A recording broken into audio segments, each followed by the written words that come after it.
Yo, you're missing. Boom. Hey, how you doing? I didn't have time to change the background, so. It's all good. Yeah. It's been a busy week. Crazy week for the both of us, man. Yeah, it's been so much speculation, so much tinfoil hat, and not even in the realm of Diablo. Like it's awesome. We're getting some Diablo juice. Yeah, I mean, we're gonna have a lot of speculation tonight, for sure. Yes. But anyways, PTR, Lord Fluffy, episode 17. Can you believe it? 17, man. Holy crap. Crazy. It's a long time. I'm surprised we're not fired yet, you know? I'm surprised we're not banned. Yeah. With all the nipple slip that happens. It's crazy. It's not an accident. It's really not. It's planned. Yeah. So, man, let's start. I don't even know where to start. We got so much stuff. Sure. Let's talk about, you want to just start with the community stuff from last week? Yeah. So last week did we propose a question? Oh, we said, hey, give us some ideas that aren't double, like for season themes, not double. And so our boy Jordan, again, he's coming Jordan's back hooking it up with some ideas. Someone look this guy up for if you work at Blizzard. I know Blizzard's in there. But he's come up with these. Lust, remove the blood shard cap and increase the blood shard drop amount. And then he had a subtext. Diablo isn't sexual, so I had a hard time thinking of lust. But there's kind of a love-hate relationship with Kadala. So, yeah, I could see that. Yeah. Which side of the fence are you on? Do you love her or you hate her? Right. Has she ever given you anything good? Anything just amazing? Oh, yeah, for sure. Really? Yeah. It's like where I get all my primal armor is from Kadala. Really? Yeah. Man, I don't think she's stingy with me. Yeah. She's a angsty bitch. All right. Gluttony. Shrines last for 10 minutes. Increase the pylon duration outside of GRs. And potions refill 100% HP as well as roll the max bonus. So it's like primal potion. But we need them inside of GRs. Do you think it would break it to double up in GRs? The double duration? I mean, it would certainly make it exciting. It would be fun. Yeah. I think we're at a point now. I don't know. I don't know if I care enough if leaderboards get destroyed. I don't think I care. I'd want to have that fun, It's not like they get destroyed. They just be altered. Like you get a little bit higher. Yeah, all-time highs for everybody. Yeah. It's not like it'd be destroyed. It wouldn't be like, wow, I can do 5 more or something. I don't know. A double conduit might give you 3 or 4. It's hard to think duration. Yeah, that would matter that much, but I don't know. Because usually you want to get a triple pack on top of the conduit, and so those guys are gonna die, and then you get a little bit more duration. And how much is that really gonna? I don't know. It depends on how juicy the rift is, but yeah. I would say it's stick it in the rift. It'd definitely be not 1 5. or 2. Yeah. But yeah. Sloth, gain XP while not logged in, similar to World of Warcraft when you get juice for logging out in a town. So after a day logged off, you'll receive a full pool of XP. That's rewarding you for not playing the game. Yeah. So I appreciate the effort on that one, but I don't like it. Yeah, personally. And I kind of like the ability to control my pools of reflection. I don't know. Like when I log in and I don't have any pools, I'd be like, well, I'll just get into a rat run, or I'll get into, maybe I'll just push the boards because I don't care if I die or not right now. But if I have 20 stacks or something, then it kind of dictates my game. Wrath. All legendary weapons roll primal regardless of GR70 clear. Weapons being primal, that'd be nice. All weapons are primal? That'd be nice. Every weapon that drops? I mean, it'd be nice, to see maybe all ancients are primal on weapons, but yeah, that'd be so juicy. Because primal weapon is the biggest power gap. Yeah. So it's huge. I still don't have one this season. Same. I'm I have so many good pieces of gear this season, but weapon has not been one of those things. And if I got a dream rolled Dragool's Coat of Fang, one that I could even roll int off of, that's 1 GR, minimum already that I'm gonna get. And the thing is, it's so late in the season at this point too. I want those earlier in the season for the fun factor of I had this for 2 months or a month and a half, instead of getting it for the last week of the season and then saying all right, well, that was fun. Never going to use it again. Yeah. So Envy introduced that hammer consumable that lets you change the gear more than once. You want to like that? Yeah, like we talked about last week, where the guy had done that. Kind of sweet. Yeah, that's a really cool idea that I hope they can make into the game. It was really nice. So shout out again to Evil for putting that whole crazy thing together. That was insane. Yeah. Pride tracks the GR clear levels all players. Oh wait, sorry. It tracks the GR clear level of all players and is now displayed on your portrait frame, even outside the top 1,000. So your party knows exactly where you sit in the ranks at all times. That'd be pretty cool. I would always love, like, because that's kind of like, it's like a mini cosmetic. Yeah. It's like, cool, I've got like a 10 above my head or whatever. Everybody likes to show off their stats, so for sure, I like it. There's no way of doing that. Obviously, the ability to toggle it, though, some people may not want to. Yeah, it'd be like a portrait frame, like click, display my thing. The special portrait frames, and that's something that they haven't even touched on at all. Are portrait frames that track things like that? Right. It would have your Paragon, or instead of Paragon, it has GR clears, or it could have, I don't know, hours played. Yeah, that's what Jordan came out with. And then Duke Dubs pointed out something that I can't believe we missed. Okay, so he said, what you guys didn't notice, so he's talking about that cringy Nintendo Switch video that we were talking about. Oh, yeah. Okay, so what you guys didn't notice is that one of the cringy dudes in that release video is actually the director of Blizzard's Classic Games department. He's also handling the PR for the release, which more than likely means that D3 has been moved Classic Games. Which is a very compelling argument, because, like, why would that guy? Why would he be involved at all? Right. Yeah. No, I didn't know that. I didn't know that either. So that's good catch, man. I don't know, but we got some speculation against that theory. Sure. We'll save it. We're going to save that. But let's just talk about this. We're going to save that. Yeah. I'm just saying. So what do you think that this would mean?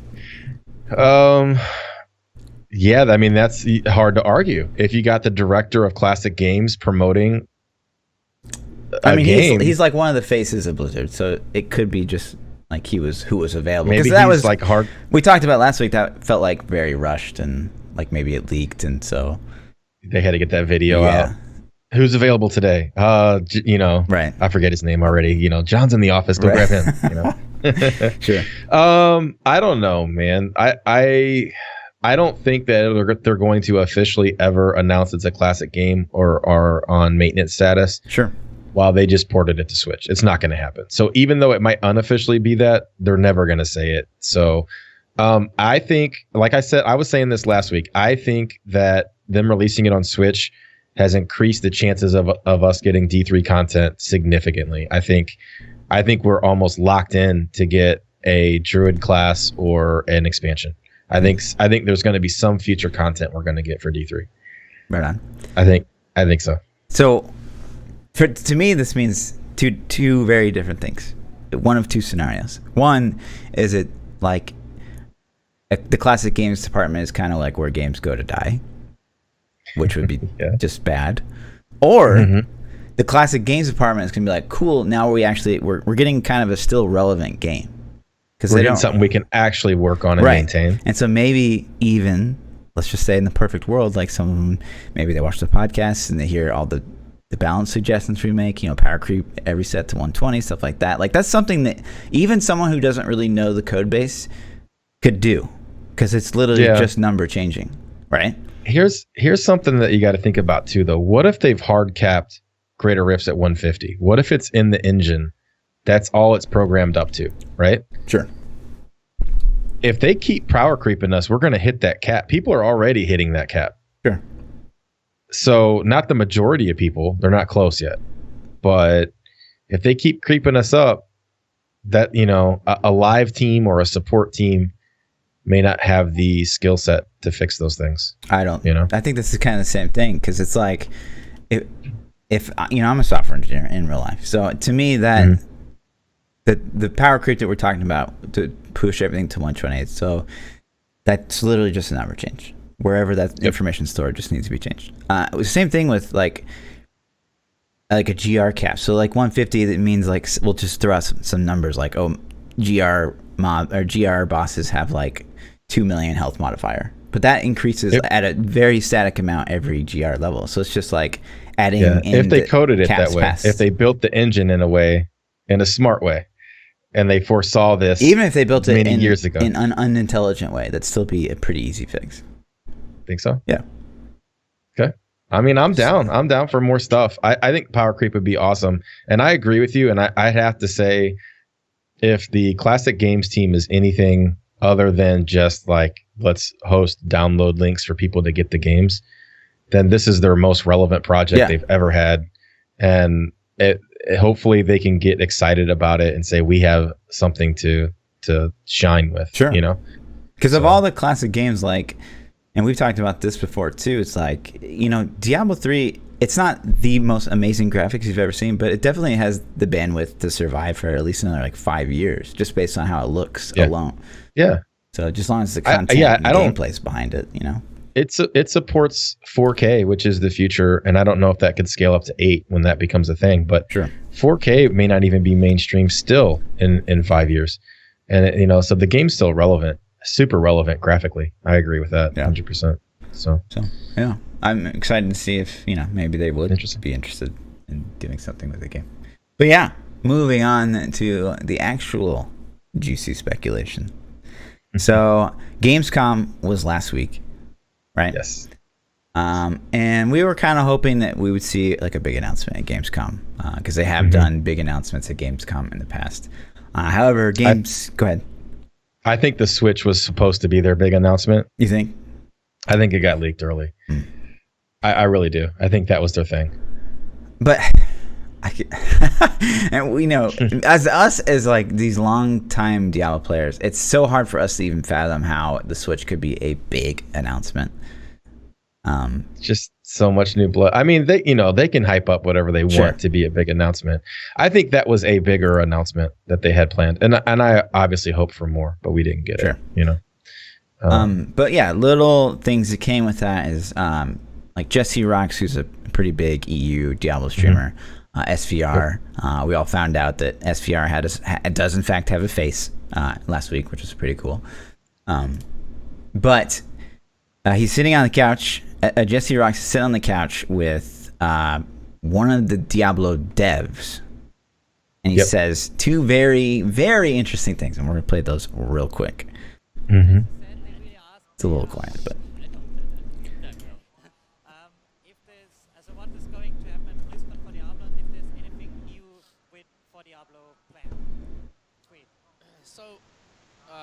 Brandy, right? Brandy just put out a video maybe, I don't know, a week ago now. Yeah. Talking about, you know, that there's a lot of coming up. Cool things coming up for Diablo, right? Cool things coming up. What I can say is that this is a great time to be a Diablo player. Ah, okay. Yeah. You know what I mean? Yeah, and this is a great time. Yeah. We'll stop it right there real quick. So first he says, this is a great time to be a Diablo player. Diablo player. Not fan. Right. Player. Which is interesting because he didn't say... Yeah, so like what you said. So he didn't say it's a good time to be a Diablo fan, because Diablo fan would insinuate like, okay, you know, new thing, comic book stuff, and you know, maybe other stuff we're not super interested in, right? At least as players. But the fact that he says Diablo player, it's like it's a good time now to be a Diablo player. Yeah. So like we're gonna get our hands on some stuff like soon, is what he's kind of making it sound. That makes me think Diablo 3 content, because that, and I might be way overanalyzing what he said, but a Diablo player to me means you already have this game. You're already playing this game. It's a great time to play this game, which means new stuff. I don't know. Exactly. So yeah, that's interesting. And then he goes on, and I won't play it because for some reason I played with this before the stream started, and it was loud as fuck. But now it's super quiet. But he goes on to say, quote. So he says first. Let's just review. He says first, it's a great time to be a Diablo player, which is a big line. Yep. And then he also goes on right after that. He says it's a great time to be an action RPG fan. Yep. Which is also very, very interesting, because that, to me, that's not even Diablo. That's not even Blizzard related. That could be that could be so many things. Was it Lost Ark? What was the game we were looking at? Sure.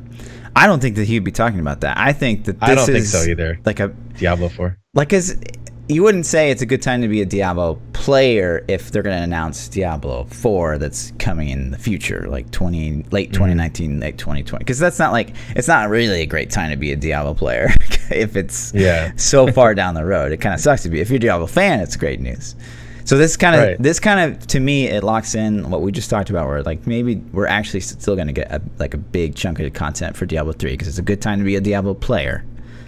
And then we're also going to get that D4 announcement because it's a good time to be an action RPG fan. Or it could even be like they're going to take one of their other big titles and make that into an action RPG instead. If they want it. I mean, you never know with Blizzard. Like, I don't know. I'm trying to think, when did we hear about Overwatch? Overwatch was the last new IP that they came out with. Was it Overwatch or Hearthstone we knew first? about. I have no idea. What's that? Overwatch was after Hearthstone. Okay. Pretty sure. I have no idea. But we knew about Overwatch so far before it ever even was playable, you know? I don't know, man. I think that he said Diablo, so I'm going to rule out other IPs because he specifically said it's a great time to be a Diablo player. That makes me think D3 content, and we're going to speculate even more with the next clip thing we're talking about. Yeah. But and then I think the action RPG fan, man, it's the same thing. It could be D4 or it could be a D2 remaster. I don't think he's going to go outside the realm of Blizzard. But I'm wanting to lean towards D4. I mean, I don't think you say it's a great time to be an action RPG fan if you're talking about a remaster. Right. I don't think that's enough to make you say that. Sure. So I think it kind of doubles down as like a good thing because he says action RPG. So like all these like speculations that like the next Diablo game is going to be like an MMO or it's going to be like a Dark Souls type game or mobile game. Like I think this kind of puts those to rest, which is a good thing. Yeah. I think it still could be like an MMO. It could be an MMO RPG without question. I don't think that says. Yeah, I think it would be stupid if it didn't steal some MMO aspects. It really needs to. So that's good in that regard as well. But all right, moving on. So back to what he said. He says it's a good time to be a Diablo 3 player. And then later on, so this is all gameplay. Like Jesse Rocks is sitting down with the developers. They're playing through the Switch, which we can talk about too. Some of the things that I noticed about their gameplay. But so this happens, and the sound doesn't matter here. So he opens up his inventory. We'll go back to that clip in just a second. Look at the stats on this ring. This is a yellow ring. And yellow ring. It's got 959 intelligence, 833 vitality, and 9% crit chance. Mm-hmm. So seeing this, maybe something snuck through the content that they're working on for Diablo and this little Switch port. Because this, to me, screams, this is like a level 80 item. Like, their level cap's coming. This is a level 80 rare item. It's a rare ring. It's got crazy stats. That's what this screams to me. What does this scream to you? Yeah, I mean, I don't know how else you could interpret that. Because if they directly ported this game, there's no reason that should exist. No. Like, that doesn't exist in any build of the game right now. Absolutely not. So why would that be in there? That to me screams future content. Yeah. It's got to scream future content. And so later in the video, and I couldn't find the clip, but they show like a helmet. It's like the same thing, like these crazy stats, 9% crit chance. To me, that just screams like, hey, these are level 80 items, like that we don't have access to yet, but they're in the code somewhere. Like, yeah, I'm 100% with you on that. I think, man, it says level 70 on it though. Sure. I don't know.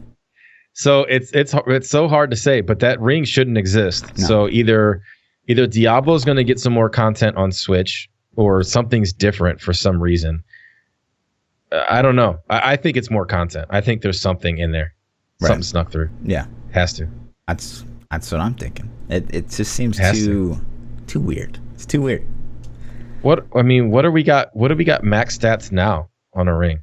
650 if it's 650, right? I mean, that's a 33% increase, if not then some. Because I mean, I'm going to assume that caps at 1,000 because it's 559 easily. So, that's a huge. It kind of reminds me. So and this could be a thing too, right? So when primals, if you think back, and I don't know if you played PTR at this time. So primals originally came out. They were even better than ancients. They were basically like. So it's like, regular items, ancient items, and then primals they weren't perfectly rolled ancients. That wasn't a thing until the community complained. They were basically like double statted ancients. Like they were crazy powerful. Crazy. And that's I think what a ring rolled when that was the thing. Like it rolled with 1,000. 1,000. So maybe they're gonna revert that change or add Titan Forged or whatever they want to think.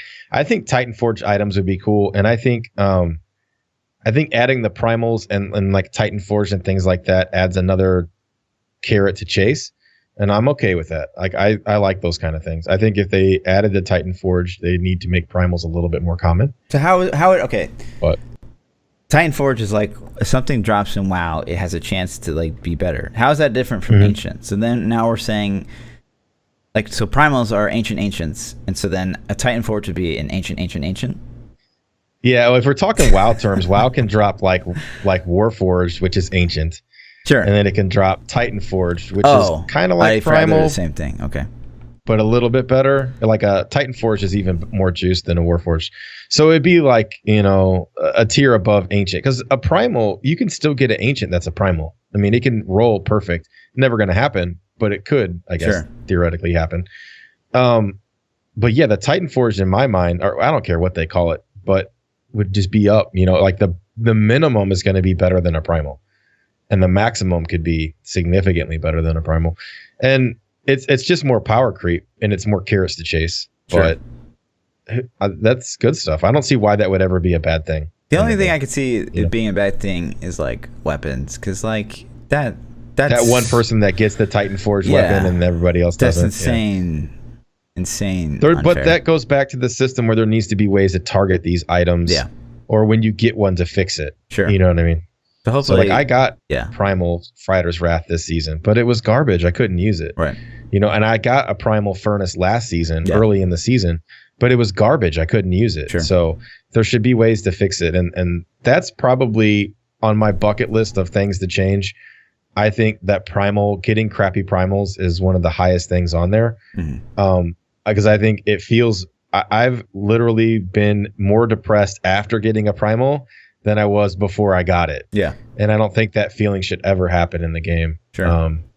So like that instant where like say, as a necro I get a Tragos Corroded Fang and it's primal. I see that red frame, I see this Tragos Corroded Fang, and I'm like, oh my god, this is a game changer. I'm so excited. And then you see the stats and then you just get it. But there's that instant of like, oh my god, this is so great. I got primal shoulders a couple days ago on my Crusader, and I was like, yes, I was excited.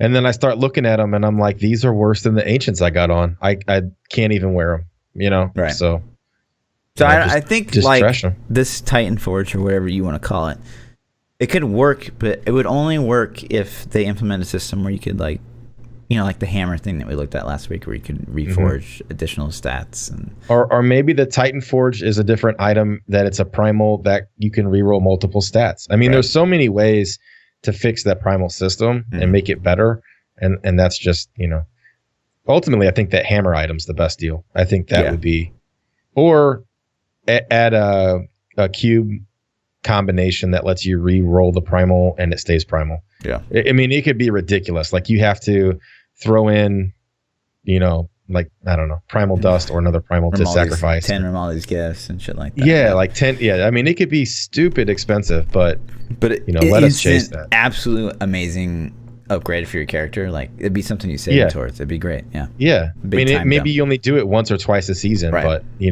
do it on your weapon. How bad would it feel to re-roll your primal, get another shitty primal? Yeah. I don't know. See, that's the same thing, man. I think there has to be some outlet that you can work towards that guarantees that thing is usable and very nice. And I know everybody wants a perfect primal. It's like everybody get a trophy. And I'm not saying that, but I don't know, man. It sucks. It would suck. But you kind of gate it if you make the requirements like crazy high.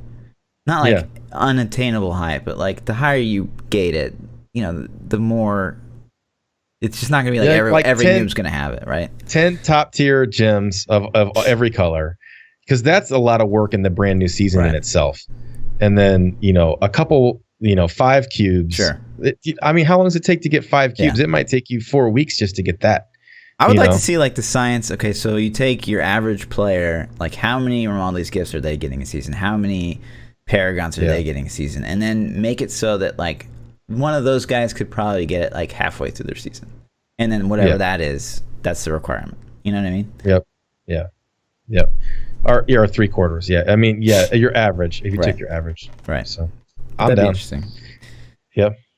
Yeah. What else we got? Oh, man. So many things. I think, I don't know. So to wrap up the D3 Gamescom stuff, his comments of saying it's a great time to be a Diablo player, and that clip of that ring being super juiced really, really pushes me towards we're going to get something for D3. Yeah. And if it's a level cap, that's not a character class. That's going to be a full-fledged expansion. Right. And if we're getting a full-fledged expansion, we better be getting some quality of life changes. Sure. So, I mean, that's exciting. That is exciting. We could get a huge drop at BlizzCon.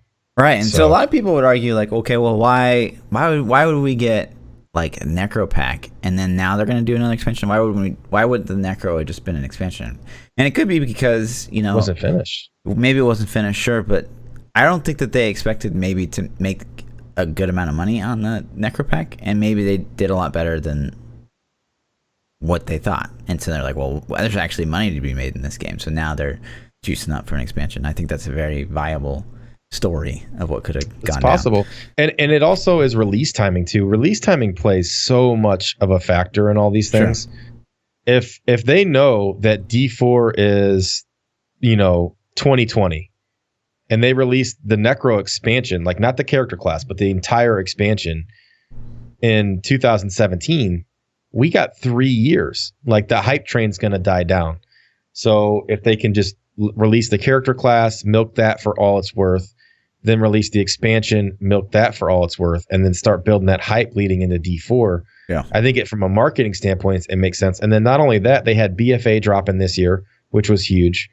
And they had, I mean, Hearthstone seems to have an expansion every 3 to 4 months. But they have other game releases. They switched over StarCraft to free to play and things like that. So yeah, I think it's just a timing thing on top of is it finished and ready and all that. And historically, there's been a drought before every expansion. And that's kind of in the lull we're in right now. So, I mean, that's maybe another thing to look at is it the fact that they've just kind of stepped away from the game, or is it they're doing so much for the next big D3 thing that right now it's suffering, which has been the case in the past. So something to think about. Interesting. Yeah. So what about this? What about PTR? So yeah, that's just something like I wanted to revisit. And so cool, because every week we kind of talk about, like, there's not a week really that's gone by in the past like 5-6 podcasts where we don't talk about this, you know, eventual power creep where every sets meta gets the 120, right?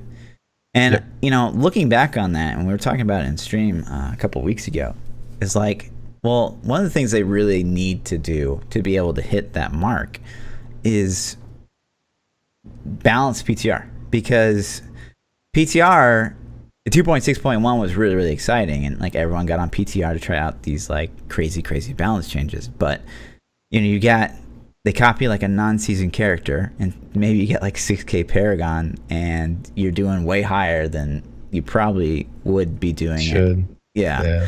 And so like people are like, oh my god, on PTR like multi-shot DH is doing like a 130. I can't, like, that's got to be toned down, right? But then like you look at that guy and it's like 6 fucking K Paragon. But the thing is like those guys are going to exist in the non-season. So I guess the question I ask you is, when you balance PTR, do you balance the season? Do you kind of ignore non-season and balance seasonal leaderboards and kind of let non-season go hog wild? I think you'd have to with the state of the game. I think that's the right choice too, personally. And so I'd like to see. I'd like to see them balance. Like PTR should just be Paragon cap, because like no one's playing PTR full time. Like it's just not a thing. It's not even around full time. Yeah. So they need to absolutely cap Paragon at 2K on PTR. If they want to do another balance change, then there's no way they're gonna know whether stuff's balanced or not, because like Paragon's just, it's such a big factor. I think they should give you pre-made characters. Yeah, I think they should put 2K Paragon, and they should give you primal. I mean, the best thing you can get. And then like a way to roll primal, so that you're after you can get any stats that you want, but you're always rolling primal. Give you gear vendors. Put some vendors up that just sell everything. Right. And then, a pre-made character. Here you go, 2K Paragon. Right. Here's a gear vendor. So there's no RNG factor in these balance changes, because it's just it's silly. They get on there and be like, oh, I think multi-shot's in a great place. I have 5K Paragon, versus like someone's at like 1K. It's like, well, I think it should be more powerful or whatever. It's just having a PTR realm. Like, really, copying over your characters is kind of just stupid. It doesn't make sense to me. It doesn't make sense. Yeah. I don't even know why they do that in the first place. I think they do that maybe to give you a sense of, oh, this is me in PTR. It makes you feel connected to the character, maybe. I think they do that because like otherwise you'd just be naked with nothing. But put gear vendors I feel like they figured that out with Necro-ish, but before that, I don't think they really. I mean, like WoW's PTRs are there, like their arena realms and stuff. They give you pre-made characters with gear vendors.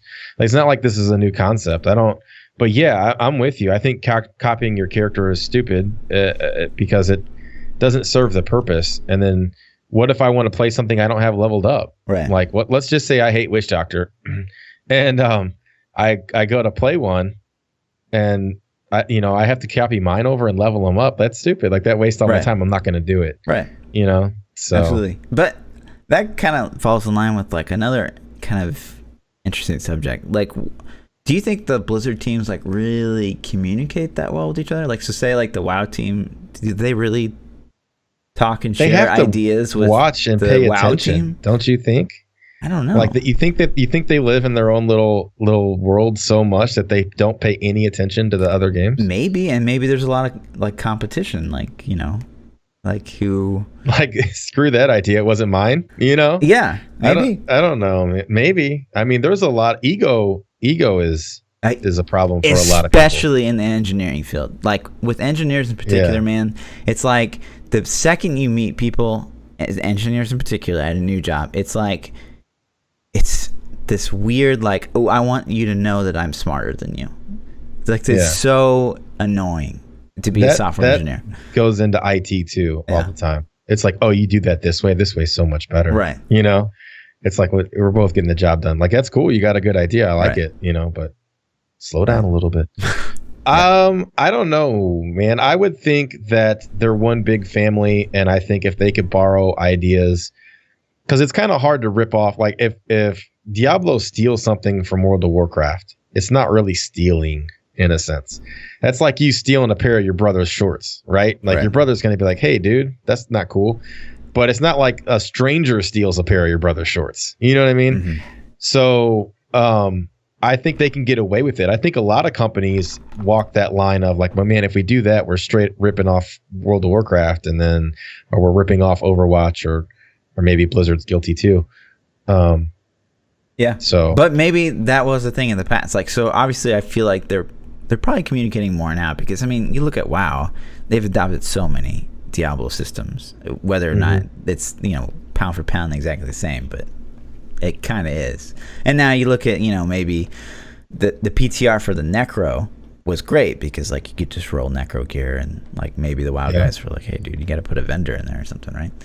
So there was so much Greater Rift concept in general was the biggest thing that was borrowed by WoW from Diablo. Bounties, World Quest. Yeah, and I think that was such a great addition to the game.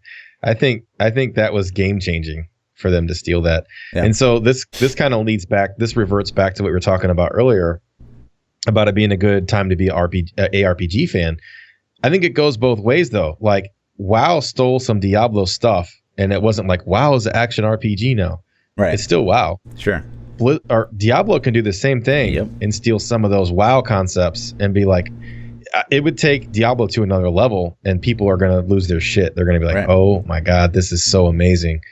So I really hope that these two teams do work together, and then, you know, they can say, hey, we like how this works in WoW. What do you guys think about us doing this in Diablo? Do you see any downsides? Like they could, you know, bounce ideas off each other, hopefully, and make some amazing games. It'd be kind of a fine line to walk though, because it's like, how much can you really copy from one another before it's like basically you're playing WoW in a top-down environment, or you're playing Diablo in an MMO kind of camera environment? Yeah, I don't know. I think the games are drastically different, you know. So I think they're very different. Yeah, I'm just so I think they can steal quite a bit before. Sure, it would take a lot before people would catch on and be like, what the fuck? What is this? Game? Wait a minute. This you just called it Ultra Rifts instead of Greater Rifts. What is this? It's the same stuff. Right. No, I don't know. Sure. So I don't know. That's kind of what Gamescom left us with. I didn't honestly, man. I didn't have a lot of time to research other games and announcements that they had there. What news did you get? Or what things really intrigued you? It was pretty much all Switch. The things that I thought were very interesting about Switch is how it works. So there's offline mode, where you can join people around you, like you connect Switch to Switch, just like you would like play Mario Kart or something like that. And I couldn't see, you could see clearly how it worked. Like I can connect to Battle.net, I can pull down my character. Yeah. And play on that dude. But I couldn't find anywhere in the video where it's like, okay, now I'm done playing for this session. Do I like push that onto Diablo or Battle.net? Yeah, do you re-upload that up? Right. Or is it just like, oh, I want to play that character, I pull him down, but everything I'm doing is worthless? I don't know. And that's the problem though. Like if they're allowing people to upload back their characters back, that's gonna get hacked so damn fast. To be modded items, just like consoles. Modded dupes. You know, trading. Oh man, that's gonna be horrible. I don't know how they could pull that system off. With any kind of. And that was the immediate thing. As soon as I saw it, I was like, well, okay, it's gonna be rampant with modded items. Like that's just gonna be. I think the way that the PlayStation accounts got like that and Xbox. Is Xbox hacked? I know that PlayStation 4 was hacked for a little bit. Oh yeah. I don't know if it still is, but is Xbox One like straight up modded where you can play? It's like one of the first things the community does is the mod to Xbox. Every new version they try to crack it down. But I know PlayStation was a real pain in the ass to get modded for the longest time, from what I understand. But I don't know, man. I don't know if Switch is already hacked or not, but Probably. I don't know what Blizzard plans to do. That's my biggest fear. As if I were a Diablo Switch fanboy and I was interested in getting this game, that would turn me off so fast. The second I start seeing modded items into the online leaderboards and ladders and stuff, all right, done, I'm done. Right.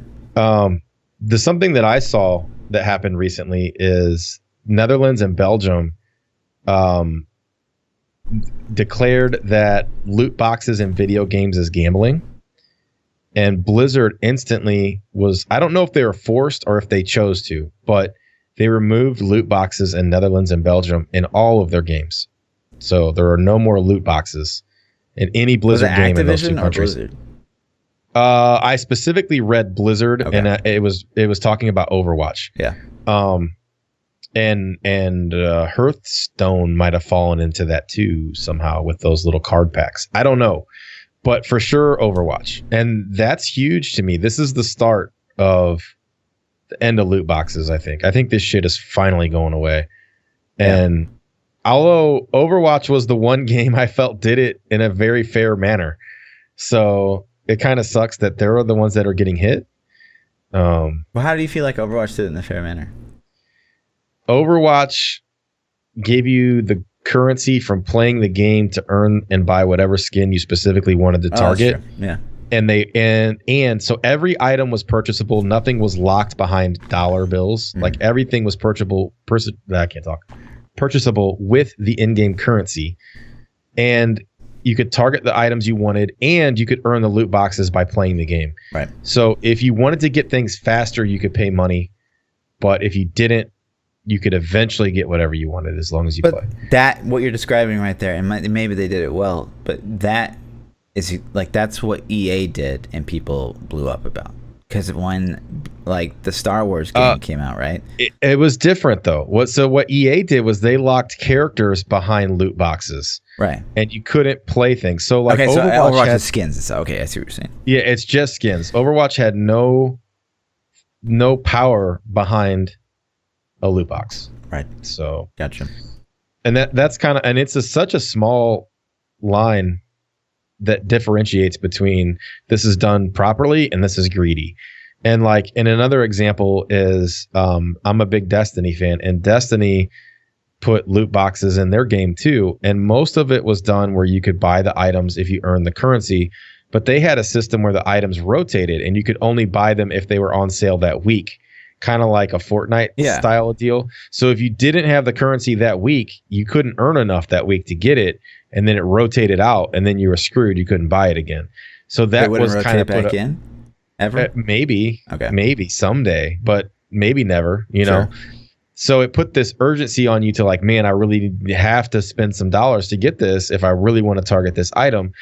And then they took it a step further later on, and their community like lost itself because there was an in-game mode that would happen called Iron Banner, which was a PvP specific mode, and they put an Iron Banner cosmetic emote behind a paywall that you could not even buy with the in-game currency that you earned. So it was like cash only. The only way to get it was to spend $10 and buy it. And people freaked out and lost their mind. And I completely agreed, because I'm like, there is no way to earn this special event item without just forking over $10. And so that's like the whole other spectrum. And it is the difference between that and Overwatch isn't huge. It wasn't that much, but those little bitty changes break it. And so I'm glad to see loot boxes gone. I think it's a dumb system in general. Overwatch is the one game I think I didn't actually care too much about it, but maybe it's because I don't care that much about the game. I like Overwatch, but I don't, I'm not hard into it. If we're full-time Overwatch people, we might have a very different. We might. Yeah, exactly. So, what's your opinions on that? How do you feel about loot boxes? I mean, I typically don't care for them, especially if, like we said, there's like content that's clearly gonna so say it's like COD, like, because that's all I know for loot boxes. Okay.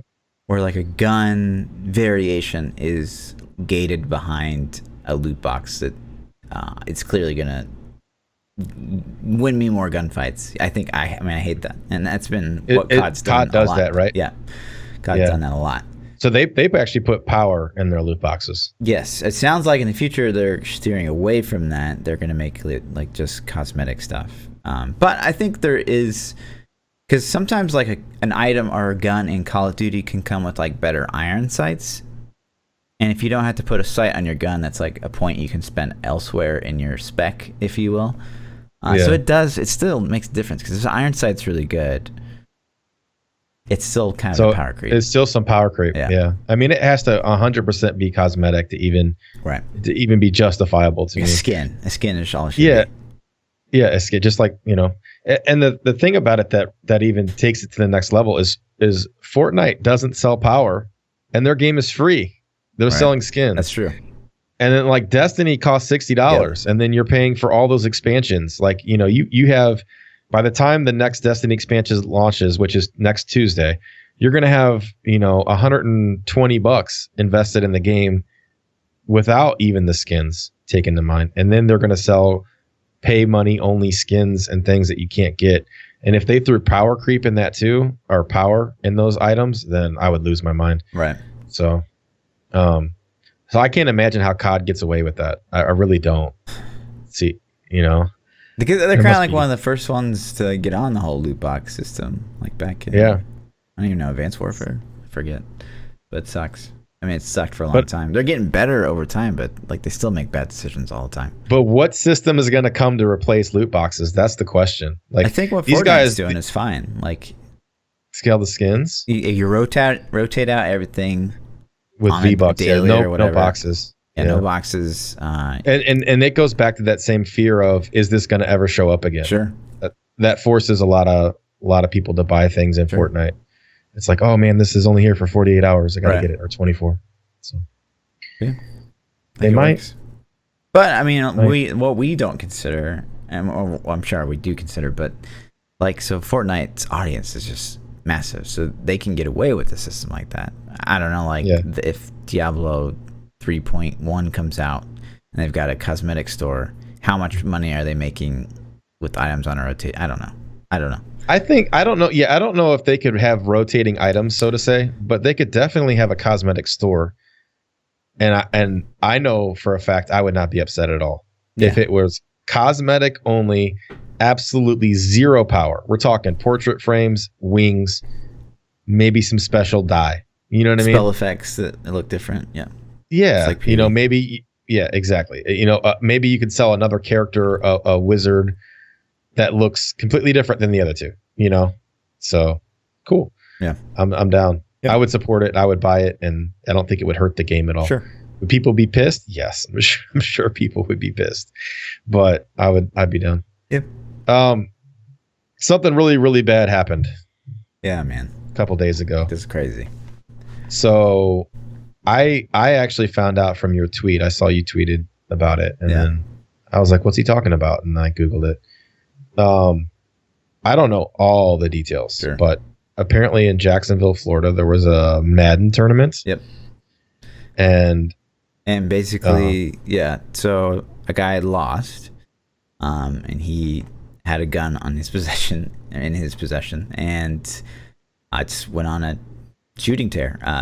Shot the guy he was playing against, shot 2 other people, and then eventually shot himself, but injured like 10 people. 4 people killed, including himself. And it's just this, and like the worst, almost not the worst part, but like this terrible thing about it is it was streamed, so you can actually like find the stream. Like it doesn't show anything graphic, but like the sounds are so horrific. It's so it makes it so real, and it's just absolutely terrifying. And the reason like I tweeted out about it, the reason it like touches home with me, because I went to pro events for like 5-6 years, and never once was I checked, ever. Never once was there a security check on the door for spectators. Never in the history of my programming career was I ever even like frisked, ever. And they just need to treat like these sporting events like sporting events, like football games. You don't just walk in willy-nilly, like you get checked. It's I don't know if it's different now or just we were naive or we couldn't hear about it because everything wasn't as global. But like when I went to high school, we didn't have metal detectors or bag searches or anything like that, and we went to school every day. We went to sporting events. I played basketball. We traveled to other schools. They never checked us. They never did anything. You know what I mean? Like it would have been so easy to carry a firearm into any of those places. And now they're starting to put metal detectors on all the schools, not just the high risk schools, but like, the suburban, do your kids never have metal any detectors at their school? They're starting to put them up, I think, in the high school. The elementary school doesn't have it, but the high school I think does.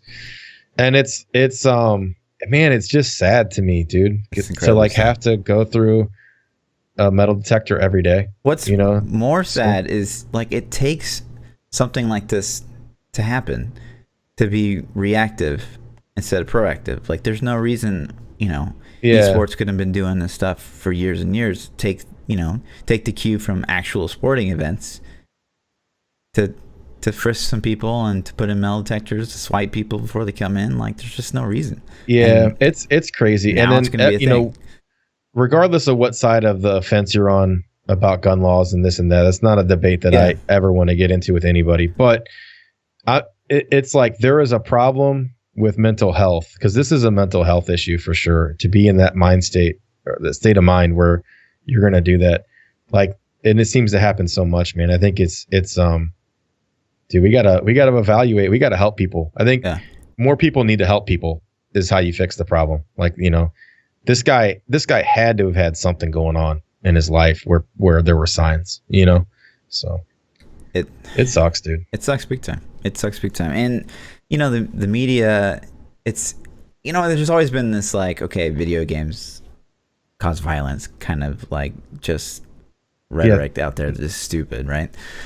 And this is only going to further, it just hurts esports, like, period. Yeah. Like, this just is not good for gamers. And the thing is this was a Madden tournament. This was a football tournament. This wasn't like a Fortnite tournament. Sure. Like, thank you. It wasn't. I mean, I'm not saying that it was good at all, but like the anti-GTA activists, you know, and all these people, it's like, you know. But there's still, I've already seen media stories pop up that are pointing at like, okay, so playing video games kind of makes you like socially inept, and you kind of distance yourself from people, and therefore, like, this had to have been planned out. Like, if he brought it to the event, he already knew, you know, like, I'm gonna. You think?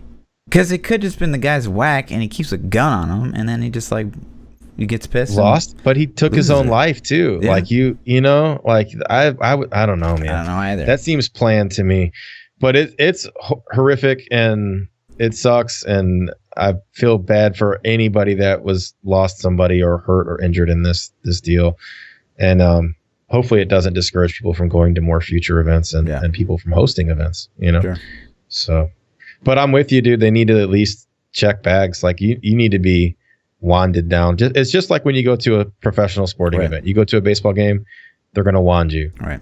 You go to a football game, they're going to wand you. So follow suit. Especially as a competitor, like, there's no reason we shouldn't be scanned either. You know what I mean? It's just ridiculous. Yeah, like, we're not immune to that. And he was competing, so. It's just like this is a stupid side story to that, but like. Gilbert Arenas was a professional NBA basketball player. He was semi-famous. I don't know if you know, are into basketball at all, but he's so stupid. He brought a gun in to the locker room of a game and ended up like discharging it. And I think somebody got shot in the leg. Right. I could be wrong about that, but I mean, even the professional athletes are stupid enough to bring a firearm into the game. Like, they should be. You got to check everybody. Like, nobody is immune to mental illness or stupidity or any of that. So, and it, like, check them. During my time on the pro scene, like, there was definitely fights, you know, like that happened, you know. So luckily, and like, I could see that. I could see that. But like, I could see myself being at a tournament and the dude that beats you is just running his mouth so much that you lose it. Happens. Like, I get that. Yeah. I get that. But there's a different level. Sure. So. But it always pissed me off too, because like, and this goes to anyone, it's just like, this has happened so many times in my life where a fight goes down and everyone just fucking sits there and watches. And especially now, and there was actually like a video, like, this cop's like screaming for the security guard to help him, and she's just like, the security guard's just sitting there like with her camera out, like recording it, and he's like, fucking help me. And it's exactly the same thing. It's just like, every single time these fights will go down at like these Halo tournaments, or even I was at a Royals game, like, because my sister wanted me to go for her birthday, and this fight broke out, and this like woman's like screaming because her husband's being choked, like literally choked. Everyone's just like watching, so I like ran over there and like separated him and shit. It's like, no one fucking does anything, dude. It's crazy. Yeah, it's the same. I've been in such similar situations, and that, and in all honesty, those scenarios have it to where I don't really go to public events like that anymore because of it. Like, I'm in St. Louis. St. Louis is a hardcore baseball town, like hardcore baseball town. Oh yeah. And so when the Cubs come to town, we hate the Cubs. And, you know, every time I've been to a game, there is always drunk fans that can't control themselves screaming in the audience, screaming at whoever is wearing the opposing team shirt. Like, who gives a shit if the dude's got a Cubs jersey on? Like, you know, and they just harass him the whole time. And it's like the exact same thing you said. Fights break out, and it's not worth it, man. You know, to me. So I think, I don't know. I would like to see all that stuff get under control, but it starts with accountability. Like, if you do nothing, Does that make you guilty? I don't know. Yeah. Debates that we shouldn't really get into on a gaming podcast, but it's interesting though. But yeah, I mean, it hits us all as gamers for sure. But anyways. Yeah. All right, so we'll switch gears into something a little more positive. I've seen that you've been throwing down a little World of Warcraft lately. I have. I kind of like, I've always wanted to understand like the mass appeal of it. I do miss MMOs because, you know, I used to play EverQuest 2 very, very heavily, and I miss that like team working together to try to beat mechanics. Like I do enjoy that. I've never doing Mythics with you was like my first experience with Mythics, and it was okay. Like I enjoyed it when it was difficult. It was okay. When it was difficult, I had a lot more fun. But now, like last week, we did Mythics, and it was kind of a cheese fest unless someone just fucked up. It's easy. And tonight, maybe we'll do it after the stream, and it's going to be probably even easier because I assume you're even more powerful. But I don't know. I'm curious to see what this Mythic Plus is all about. I'm curious to see what raids are about and WoW. So when they unlock the Mythic Plus, it'll be fun. It's basically like we're doing T13s now, and they're about to unlock the Greater Rifts where we can control the level. And so at that point, we'll go until we fail for sure. You know, and that's when the fun happens, because then you start getting pissed off at your teammates, and you know, you're like, "What are you doing? You're standing in the green shit." You know, you're standing in the green shit. Sure. Stop it. So I don't know. I've been having a lot of fun with it. The newness is starting to wear off a little bit. Sure. I have a second character that's almost 120. I kind of feel like they pigeonhole you into making a second character. If you play, you know, more than a filthy casual, like what do? You could do every single world quest. Yeah, the problem that I have with it right now is they've really pigeonholed into specs more so than the previous couple expansions. This Azurite armor that is spec specific and requires you to go to a transmog and re-roll it to switch out your spec powers. I don't like that at all, because I really feel like when I get a piece of gear, it's like, whoa, do I want to make this? Like, I'm only playing Resto on my Druid because I don't want to re-roll the gear every single time I want to tank, and I don't like that at all. So but I mean, that's a pretty tough situation because Druid can roll all 3 rolls. How many classes? Yeah, you can get 4 specs in Druid. That's crazy. Like, so no other 4 sets of armor. No, nobody's got 4. But even if it was 3, like, it's still the same on my rogue. Like I want to play How many 3 Outlaw. are there though? How many 3? 3 specs. Everything else has 3 specs, and Druid has 4. I mean, like, so every other class. Okay, so I should say 3 rolls, 3 plus rolls in a spec, or in a class. Like, to be like, Druid has all 4 rolls, or range being one of those. So Paladin can do all 3 of them. It can heal, tank, DPS. Shaman, no, I think Paladin and Druid are the only one that can do all the roles because they can tank, heal, and DPS. So, and then, like, obviously Shaman can go caster, melee, or healer. That's kind of 3 roles. Priest. Yeah, you know, and then, you know, priest. So there's a couple classes that can do it. Yeah, monk. Yeah, you're right. So I don't know. Aside from that, I really like the expansion. I think they did some really good things with it. It's been fun. The questing's been fun. The story, if you actually pay attention to the story, and that's your thing, then it's a really good story. The cinematics in game were really good. I thought the story they told with that was great. And I don't know, man. Yeah, that's all I got. I mean, they're borrowing so many things from Diablo. I'm surprised there's no like armory, because like to switch between specs, it is they're really fucking annoying. You can when you switch specs, it saves your keybind, or your keybinds don't switch, but your skills switch, right? And then there is a gear switching item in the character pane where you can save item sets and switch them out. Really? So it kind of has that. God damn it. Yeah. These things I don't know. Someone's like, you can like, and I was in Dusky's stream where he's like, oh yeah, you can set your loot specialization, so you can play like a damage and get gear for tank. I didn't know that either. You didn't know that either? No. Oh man, that's huge. Yeah. So yeah, there are little things that you could do, and I think that's something that Diablo, again, we were talking about what you can borrow. Diablo can borrow that feature and say, when you roll at Kadala, let me roll for this character class. Yeah. You know, those are things that they could steal. Sure. But I'm having a lot of fun with it. I think it's a good thing. I'm ready for new content. I'm ready for Mythic Plus, and I'm ready for the raid. Yeah. And when those two things drop, I don't know how long they're going to hold me over, because what else do we really have? You know?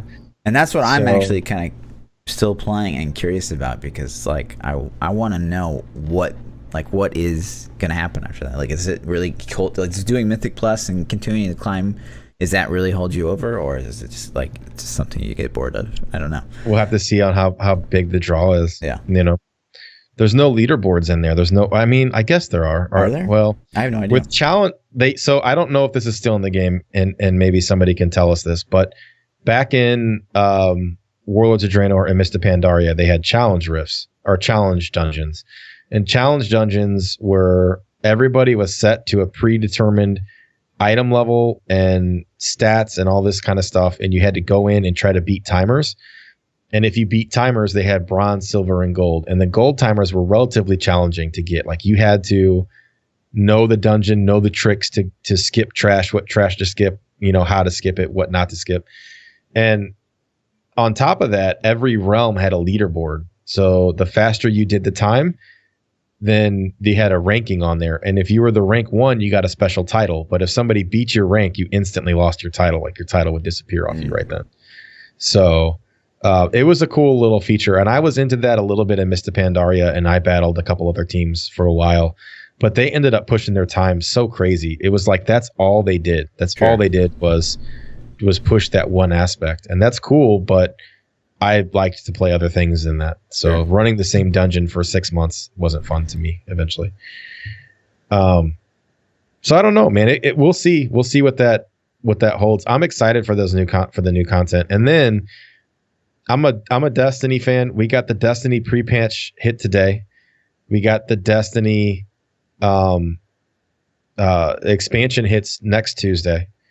And then that's going to be something right there with it. So with this, so someone doesn't know anything about Destiny, like, is it just new content, or like, is there more classes coming out? Like, what's going on? I don't think new classes. This is so like Destiny 1. In Destiny 1, this is the year 2 patch. And the year 2 patch for Destiny 1 was a huge quality of life improvement, a huge content expansion with a new raid, new questing zones, new subclasses, like just so much new stuff. So this is kind of the same deal. They redid the way the weapon loadouts work, so they give you more freedom with your weapon choices. They are increasing level cap. They're increasing light level. They're adding entirely new play spaces, new raids, new subclasses. They reworked all the supers and subclasses for the classes. So like, it's basically a huge quality of life, huge change. This is about as big of an expansion as you can get without calling it a new game, you know? So it's interesting, man. It's going to be really fun, I think. So we'll see. It's still like Destiny though. Yeah, it's still shooting and looting. Still lots of that. So if you like looting, aka Diablo, and you like shooting, Call of Duty. I like shooting people. They just had a baby. Mobs. The PvP, they reworked the PvP a lot too. They spent tons of time trying to rebalance PvP, and they added a new game mode called Gambit, which looks really fun. It's a PvEVP. So you're both racing. You're in the same map, but you're divided by some kind of barrier, and you're trying to kill your boss before the other team kills their boss. Okay. But if you collect enough resources, you can portal yourself over to their side and kill them and steal their resources. So kind of like expeditions a little bit in WoW, but not exactly. Like PvP expedition, yeah, kind of. Yeah. And then steal the resources and come back and finish your boss. So it looks to be really fun. And there's a free trial of that September the 1st. So in like 3 days, if you want to try that out, you don't have to buy the expansion or any of that stuff to play it. You could just load up Destiny, get in there and try it out. Interesting. So it'll be cool. Right on. Speaking of PvP, let's talk about real fucking PvP. Okay. Oh my gosh. So nobody plays Halo anymore. It's only for the best. Master Chief Collection. I don't know. a lot of, I mean, probably most of you guys are from the action RPG realm. Probably not a lot of Halo players in here. Let's be honest. I think everyone has played probably Halo campaign, like absolutely everyone. But whether or not you love the PvP aspect, whatever. But Master Chief Collection, arguably one of the biggest game failures of all time. Easily. Why? Why is that? So Master Chief Collection came out and wasn't playable for weeks. Yeah. It was like you could barely even play. So like it's just glitchy. Everything felt incredibly unpolished. It was just so much fail. So much fail. I have no idea. Like being in the software engineer field, I have no idea how that happened. Like I just don't understand. Like unless it's just, I think it has to be release dates. Like they're like, you got to get it out this day. You have to, and they're just like, fuck it. It kind of reminds me that Silicon Valley had this like series where like they were gonna come out with a new phone, but no one like had the balls to like tell the main guy that like the phone was really, really bad, and so like everyone kept bullshitting everyone and. Like and then somehow it came out and then it's like this terrible thing and he's like, how does this happen? Like that's the only scenario I see how Master Chief Collection came out originally. It's just so bad. But anyways, it sucked that. They're coming out with all these improvements for Master Chief Collection. If you guys don't know, Master Chief Collection is basically Halo 1 through 4. Doing some increases to like matchmaking. It's going to be a lot smoother. A lot more intelligent design with some of the UI and a lot more thought out like playlists, stuff like that. Xbox One X enhancements, which still pisses me off, but whatever. It pisses you off because Xbox One didn't get them? No, it's just like I hate these console version things. Like it's just so stupid. But I'm not a fan. I don't hate on it. I actually like it. Like I bought a PlayStation Pro. Because I had a 4K you like monitor. Just throwing out more money? Like, what do you mean? No, like I wanted to play in 4K, and the PlayStation doesn't have the hardware to do that. So to me, it was I wanted this, and I was willing to pay more money to play in 4K. Like I'm okay with that because it's my choice. I don't have to. I'm choosing to, and I'm like I want to play in 4K. Here's my money. Let me play in 4K. But why and not then just come out with a new system? I don't get it. Like, why are these guys like, ooh, PS4 Pro? It's still like you're not next gen. You're just paying for better hardware that probably. It's like, hey, do you want to play in 4K? We'll offer it to you, and you can if you want to. But it's not even that. Like, it's really not. Ooh, do you want to play in 4K? That's why you buy a Pro. That's not it at all. We're talking about major performance increases between the base versions and the new versions, and game companies are making games for these new versions, and your fucking shitty Gen 1 PS4 or Xbox One are just not gonna run 60 FPS period, and that's just so fucking shitty. I don't know about Xbox specifically because I'm more of a PlayStation fanboy, but in PlayStation's statements and agreements and everything they've ever said, the game has to be able to run on both consoles. It doesn't. And the PlayStation Pro can have graphical and fidelity improvements, but core gameplay should be the same across both experiences. And that's what I've experienced so far on the games that I've played. So like I played like Destiny 2, for example, on PlayStation. I bought it because it didn't come out on PC initially. The PlayStation Pro allowed me to play at 4K, and it looked a little bit better, and it maybe didn't hiccup as much in like high dense scenes. It's like having a nicer computer, you know? Sure. And I get it. I was willing to pay that money to have that experience because I'm playing at 4K, you know? Right. But it's not like we can just open up our Xbox and be like, you know what, I want to run this better, so I want to get a better graphics card. Like it's a pre-bundled package. Like you can't expect the general public to be able. I mean, there's how many people in your stream are like, $500. Okay, but that's huge. That's so huge. like. It's just you can't get that hardware in a PC. Like Xbox loses money on those sales, I think. Like they're selling it so cheap to try to get it to people. Like I'm pretty sure they lose money on every Xbox One X sale. Xbox One X is more expensive than PS4 Pro. I know. I'm saying the hardware inside the Xbox One X is good enough and is expensive enough that I think that they literally sell it for a loss. I don't think they make money on it. I remember reading this stuff. I remember reading it, and it was like their margin is so tight on the console. So I think it's just a promotion thing. I mean, I could be off base with that. I read that on some articles that have probably no credibility, but right.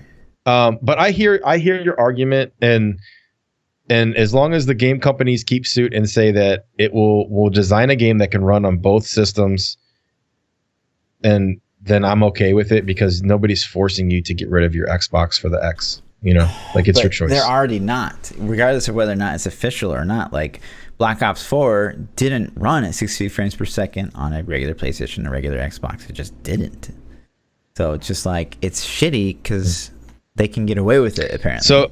So would you rather have them design a less pretty game, crappier graphics, just to hit those frame rates on the older gen hardware? I mean, that's what you're buying into with a console. I don't know. You shouldn't. It just, on a console, it's kind of like it's even playing field, period, I feel like. Whereas PC, it's like, I've got this baller computer and I can do whatever the fuck I want. Like, yeah. I don't know. It sucks. It just sucks. Because I feel like usually, generally speaking, people that buy a console are maybe the people that can't afford a high-end gaming computer. And maybe prefer to pay on the console, whichever you want. And it just kind of sucks to like gate those people. And GameStop did a really cool thing where they like, okay, up until today, I think, and I actually didn't even know about this until a couple of days ago, and they're like, Xbox One X is sold out everywhere, but I could trade in my Gen 1 to get the Xbox One X like $200 off, which still sucks because I'm paying $300 out of pocket, but at least it's something. You're basically selling your Xbox for $200 is what you're doing. Exactly. Yeah, I hear you, man. I'm with you to an extent. I'm with you. I see both sides of the table, because me being one of the people that was willing to pay the extra money for that high fidelity, it was okay. You know what I mean? But if you're a kid, or maybe you're not in a financial situation where you can't, I get it, and I understand why that can make you mad. So I don't know, man. Anyways, all right. But yeah, so Master Chief Collection's coming out. It's got better playlists, better performance. Looks to be pretty great. You own this? I do own this because I pre-ordered like this. I think Master Chief Collection was the last time I ever pre-ordered a game. And what Halo were you pro at? 2? 1, 3? Mostly 1, a lot of 2, and the very first stage of 3 is when I retired. So if you fire up Master Chief Halo 2, it's got Halo 2 in there, right? Mm-hmm. So you could go online and wreck some fools, you think, huh? Oh my god, yeah. It'd be ridiculous. Oh my god. It'd probably be worse than Halo 1, but yeah. Okay. It was stupid. Might have to see that sometime. Yeah. Might have to see that sometime. Be interested. I have an Xbox One. I think it's like holding the door open somewhere. I'd have to find it. So nice. I've never played Halo very much though, so I wouldn't be good. Oh, yeah. Yeah. I never played WoW, but I'm a god, so it's like whatever. Mm-hmm. Yeah, that's how that works. When you're a pro, you're a pro. I hear you, man. I hear you. So I guess I'd be great at Halo 2. You're right. Cyberpunk is the last little thing from Gamescom, and I didn't get to check Cyberpunk out very much. I don't know. What? So I thought it was a Gamescom link. Either way, they got a new trailer. It was a live stream. They had a live stream. And was it? The live stream had more viewers than it was the number 1 game when it was live streamed. So it's like that was pretty huge. It beat out Fortnite. Yeah. And it's not like Ninja was like restreaming. Ninja didn't go in that directory. Right. Yeah, dude, this game has been hyped for so long. So I've been hearing about this game for years. I don't even know how many at this point. But this is something I'm interested in and I'm watching. It's not something that I'm going to like, I'm going to pre-order this right now today. I got to have it. But I'm super interested in this game. And as more details come out, it just looks better and better. So I don't really understand the appeal. Oh my god! Nudity! Oh, what? Fluff. What the fuck? Cyberpunk? Yep. Oh god, Rip your Twitch career. Banned. Rip your Twitch career. Oh Jesus. You know when Halo or when Conan Age of whatever, that new Conan game came out? Yeah. And you created your character and it was full nudity. Do you remember that? Do you remember seeing that? No. So, dude, when this game launched, it like was the top in the directory for the day. And when you created your character, they were butt naked, and you could actually control the anatomy size of your male or female character. Like you could have larger breasts or a longer hot dog. And it was so ridiculous. And people were running around naked, and they put a lot of time in their physics engine, is all I'm gonna say. What the and people were streaming this, and I'm like, is this even allowed on Twitch? This is crazy. It is crazy. So but that's a thing, I guess, in games. Yeah, so back to Cyberpunk. I guess, like, it's kind of like a solo game, or it's like a single player game. I would think so. Yeah, I would think so. To me, that fucking blows my mind. Sure, it kills it for me. Obviously, I'm not even interested, but it just blows my mind that like single player games still in this day and age can be like so hyped up, and like people are gonna go crazy for it. And it's story. I think like some people enjoy a really good story, and I throw myself in that boat. There are several games that I love that I just still like. An example to me is Final Fantasy VII, and I know it's so old. That game is so old, but the story of that game is so good. And when that remake comes out on PlayStation some year, right, I'm gonna buy it and love it. And I don't want that to be multiplayer. I don't want some jackass to come ruin my experience in that game. And it's the same for me. Like Persona is another series that I liked a lot. That's single player. So I love those series of games. And Cyberpunk might fall into that category, but it really just depends on how they do it. This is something I really want to check out, man. Right on.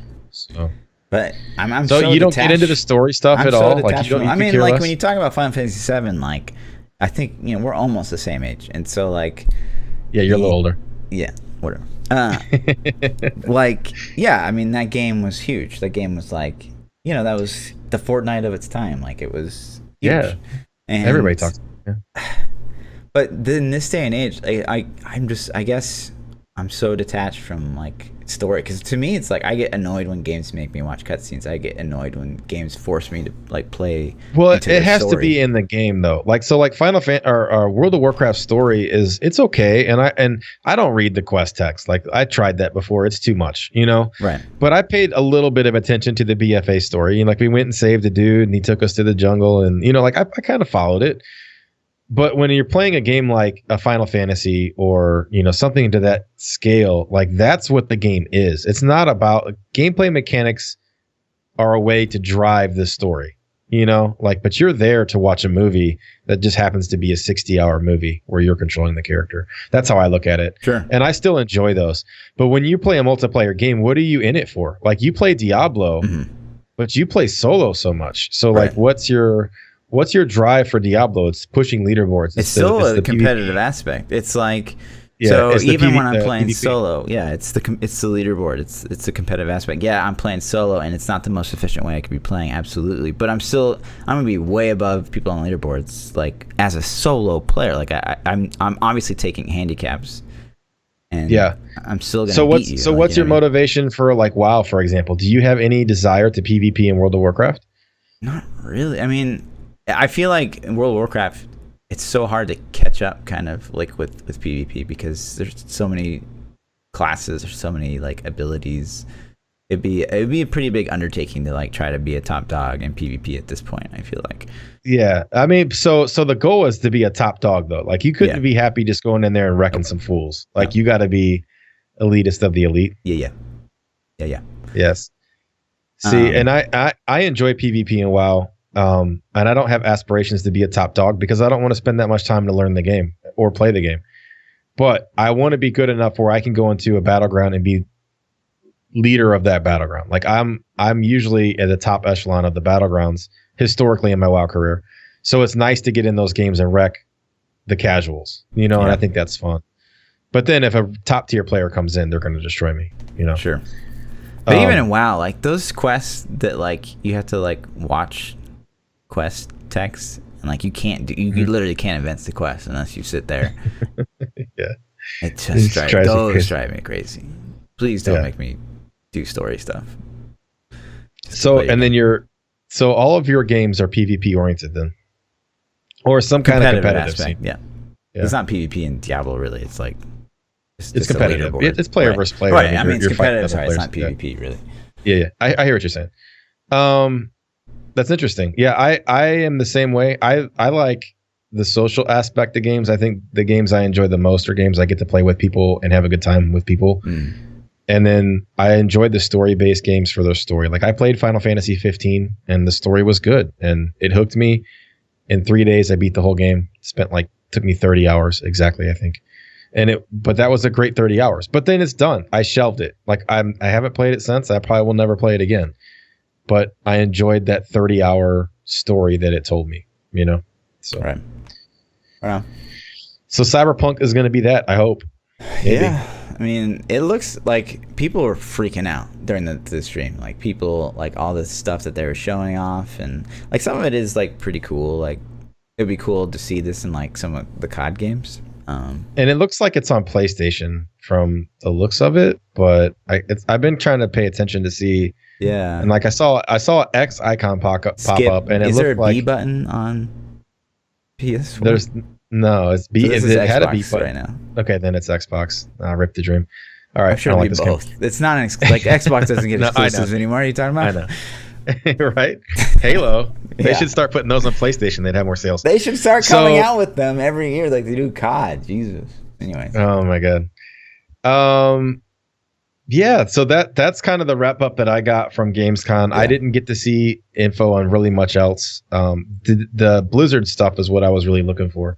Yeah. So, And that was juicy. You know. Pretty juicy. yeah, it was pretty good. Pretty good. But Let's not hit some Twitter directly questions. juicy. It was like we had to search for the juice, right? Like the I Switch think we're going to get announcement D3 patches. I think we're getting an expansion. Yeah. I really do. I like I said, so let me ask this. I'm going to ask you this every week until BlizzCon. What is your percentage of a D4 drop now? You were at 50-50 before. I'm still 50-50. You're still 50-50? I'm like 40-60. I think 40% we're going to get it, 60% more. Really? Now you're doubtful.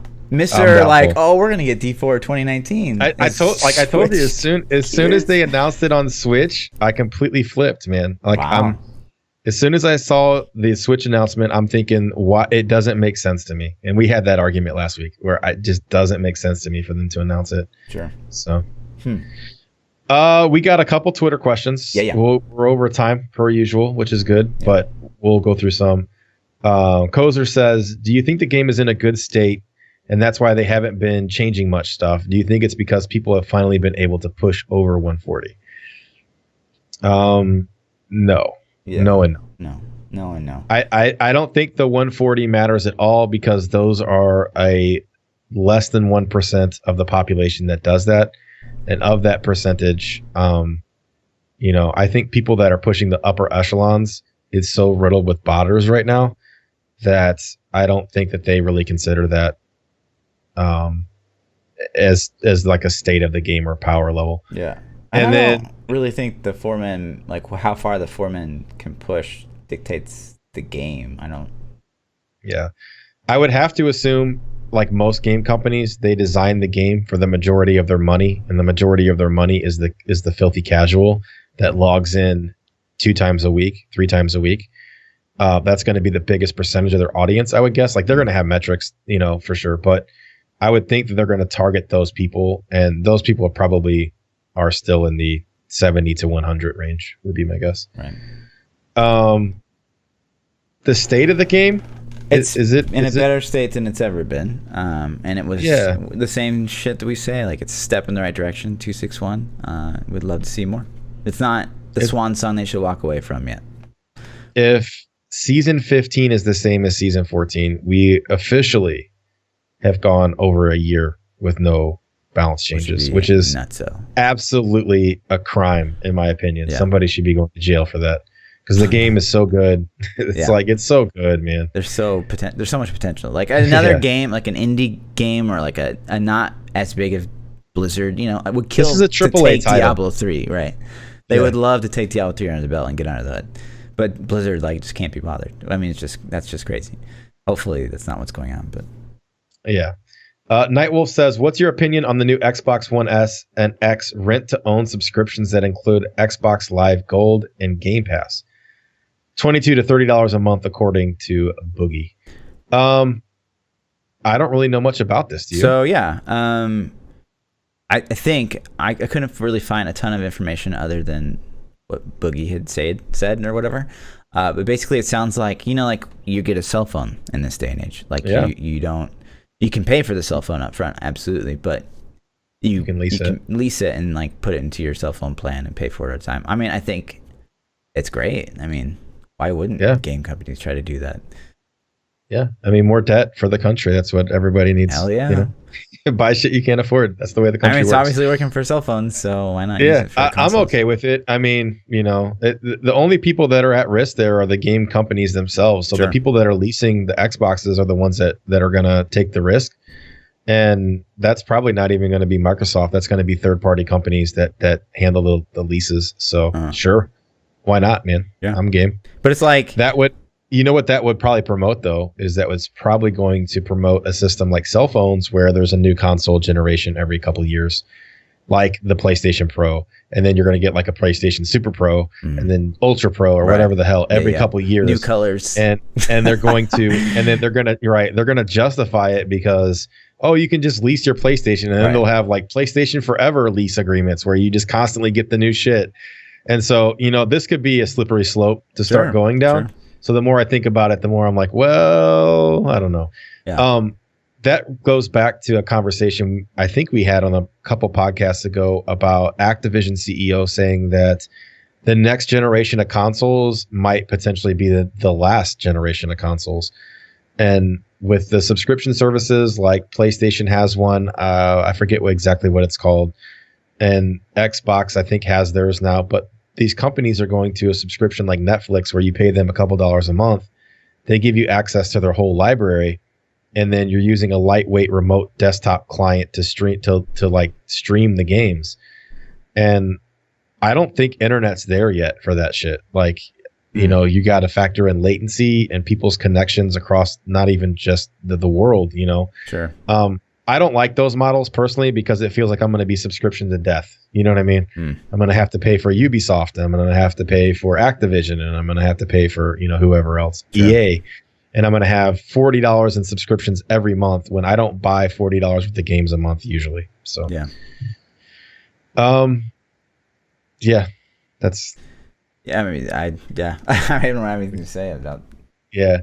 Demonic Grizz says, with all the new games and content dropping this fall, what are you most hyped about and why? For me, it's Black Ops 4, I think. Is it? Yeah. So did you like the beta enough that you're hyped? You're like, I can't wait to play this? Yeah, I did. I mean, did you? Me and my friends are already kind of like planning on playing it, and everyone's going to kind of finally jump on board the PC train instead of playing console. Nice. So yeah, I mean, I definitely enjoyed myself, and I had a lot of fun. And if Diablo's still kind of like rat runs and stuff like that, I could definitely see myself switching for a while because I had a lot of fun. But a lot of that's still gonna be dictated by how good the Blackout beta is gonna be. So yeah, which they announced, and it's fucking when I'm in Morocco. So I can't even play it. So the only thing I can do is watch videos. You better and judge it that pack way. up a PC and take it. No way. Yeah, I'm gonna have great internet and. I'll play it for you. Give me your account. Sahara. Yeah. I'll play it. Thanks, dude. You're welcome. We agree on everything, so it's totally. So basically, here's how this works. You give me your account, I'll play it. If I hate it, that means you'll love it. And if I love it, then you'll hate it. You know what I'm saying? Like, smart. That's how it works. Smart.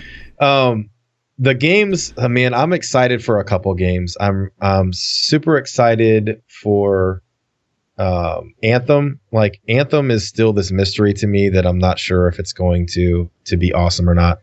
So I'm excited for Anthem to come out. And then secondly, I'm excited for Division 2. I played a little bit of Division 1 and it was really fun. It had a looter shooter aspect that wasn't like Destiny. It was more about the loot, like more Diablo based about the loot. Sure. And a little bit less focus on the shooting. But it's still definitely your skill definitely mattered. It had a nice PvP game in there, although it was super flawed at launch. They really put some work and tried to fix it. The developer is super open about it. They've been really communicating with their audience like crazy. So I'm hype about Division 2. I think they learned a lot at Division 1, and I think Division 2 is going to kick ass. So those are my two big ones. And then obviously the Destiny expansion that hits Tuesday. I'm a huge Destiny fan. So like I'm in heaven right now, dude. We got Diablo content probably going to be dropped or announced. Something's happening at BlizzCon. Something's definitely happening, right? So we got something coming. That's amazing. We got World of Warcraft expansion to hold us over, which is good. I got Destiny expansion dropping next week, which is going to be good. And then we got Anthem and Division. Like we're in game mecca right now. Yeah, if you ask me this year, it's Black Ops 4. Diablo announcement's going to happen, which probably, we'll see Q1, probably 2019, whatever it is, or nothing for 2020. Yeah. And then Lost Ark. Lost Ark would be the big thing I'm hyped for. Yeah, that's been after our podcast of that, I researched that game for like hours trying to find info on it. Yeah. Because I was super intrigued with that. And I'm like, dude, when is it going to come out? Yep. I couldn't find anything about a US release. Like nothing. Right. Like anything I found was a forum post from some dude who knew a dude who knew a dude. Right. And it's like the game developer never officially said anything. It's not even out yet. That's the thing. No. It's like it's still in beta in Korea. So yeah. So like that, if that's going to come out, and hasn't it been in beta in Korea for like 6 years? It's been or a something long time. crazy. I don't know if it's that long, but yeah, it's been a really long time. It's been a long time. That game looks super baller, but I can't get hype about that because it's not even guaranteed to release here. So, but you're hyped about Diablo 4? Well, it's going to happen. It's going to happen. Okay. No, dude, it's going to You're 4060. Oh, you think so? It's gonna happen eventually, just maybe not announced. Yeah, I'm 4060. Okay, it's just not gonna get announced at BlizzCon. Yeah. But you're 100% Diablo 4. 100% Diablo 4. 100%. Mm-hmm. You're not? I don't know. I'm still kind of 50-50. Really? You're 50-50 on if they're even making Diablo 4? Yeah. It might not be called Diablo 4, but there's Diablo something coming out. New game. Yeah. We'll see. Anything else? That's it. No more questions? Well, hold on. Let me see. Let me double check.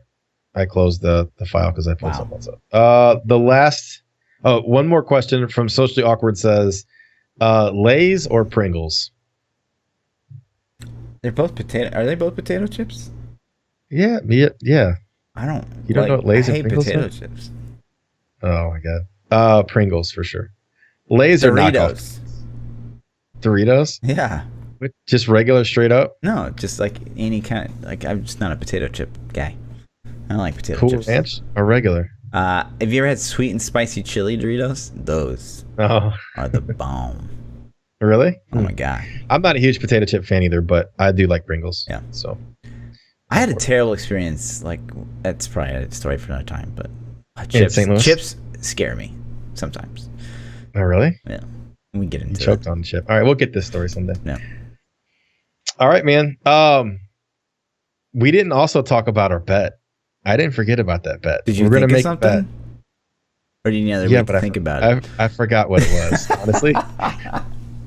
My chat was actually helping me come up with stuff in stream the other day, and I can't remember what we even talked about, but there was some good ideas. I'm gonna have to figure out what we talked about. Right on. So, all right, but we're gonna do it. That's all I got. Peace out. Thanks for tuning in to episode 17. We'll see you guys next Tuesday. ThaPChild on Twitch and Twitter. And ThaPChild. Lord _ on Twitch. Lord _ Fluffy. And double those underscores on Twitter. Anyways, dudes, let's get the heck out of here. Peace out. All right. Peace.